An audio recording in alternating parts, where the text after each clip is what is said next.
Hi hello नमस्ते, मी वैशाली माळी तुमचं स्वागत करत आहे आपल्या डेली ब्लॉगमध्ये। आणि बघा, मी आंबाड्याची भाजी हुडकत होते, तर किती सुंदर आणि किती मोठं आंबाड्याचं झाड झाड झालेलं आहे। आणि आंबाड्याची भाजी खायची होती मला, त्यासाठी मला मावशीने पाठवलेलं की तू आंबाड्याची भाजी तोडून आण। तर बघा, मी उसामध्ये लावलेलं आंबाड्याचं हे झाड आहे, किती मस्त फुलं वगैरे दिसतात त्याची। आणि चालू आहे माझं आंबाडे वगैरे तोडली। परत तिथं जे पावट्याच्या शेंगा होत्या ना, ते पण तिथंच लावलेलं मावशीने। परत मला चवाळीची तिथं वेल दिसली, त्यानंतर मी एक चवाळी तिथली तोडून खाल्ली। आणि बिना केमिकल, मतलब कुठलं केमिकल नाही, काही नाही, भाजीवर म्हणा पावट्यावर म्हणा, तर किती सुंदर असं वाटतं। स्वतः आपण करतो आणि तीच परत आपल्याला खायला भेटतं ना, त्याचा आनंद काही वेगळाच असतो। तर बघू शकता, हे कांद्याचं रोप आहे, जे आपण कांदा उगवतो तो लावलाय, कारण त्याचे बिया तयार करायचे होते आणि ते बिया आपल्या आता तयार होत आहेत। ते बिया काढून परत आपण त्याचं रोपात रूपांतर करणार आहोत। आणि हे बघा, अजून उसाच्या आतमध्ये पण मला आंबाड्याचं झाड भेटलं, मग मी त्या आंबाड्याची भाजी तोडत आहे।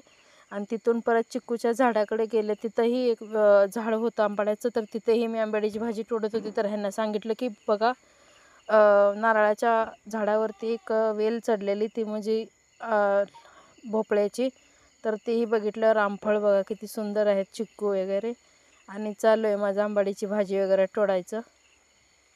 तर बघू शकता तुम्ही किती सुंदर असं चिक्कू आहेत।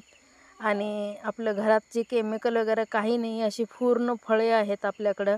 आंबा, रामफळ, चिक्कू, पपाई, नारळ तर आहेच आहे। आणि बाकी भाज्या आपल्या जे बिना केमिकलच्या आहेत। आणि इकडं तिकडं कुठं न नेता घरी आपल्या खाण्यासाठी जे लावलेलं आहे ना, ते घरच्या घरीच आपल्याला खूप सुंदर प्रकारे भेटतं।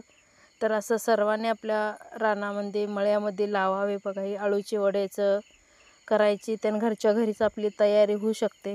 हे आहे मोठा गोल भोपळा, ज्याच्या घाऱ्या बनवतो आपण गूळ वगैरे टाकून, तेही होतं इथं।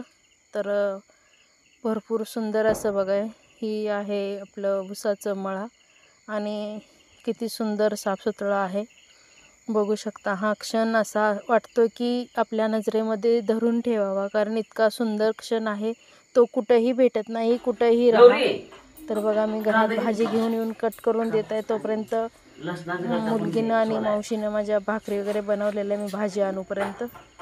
तर हिचं चाललं आहे की तिथं बनवून भाकरी वगैरे ती बनवत होती। आणि तिला मी आज नाव घातलेलं, त्यामुळे केसांना इग्नोर करा, काही म्हणू नका, कारण ती खूप तयार राहते। ती परत काकाने आमच्या पाणी सोडलेलं पाटाने ऊसासाठी।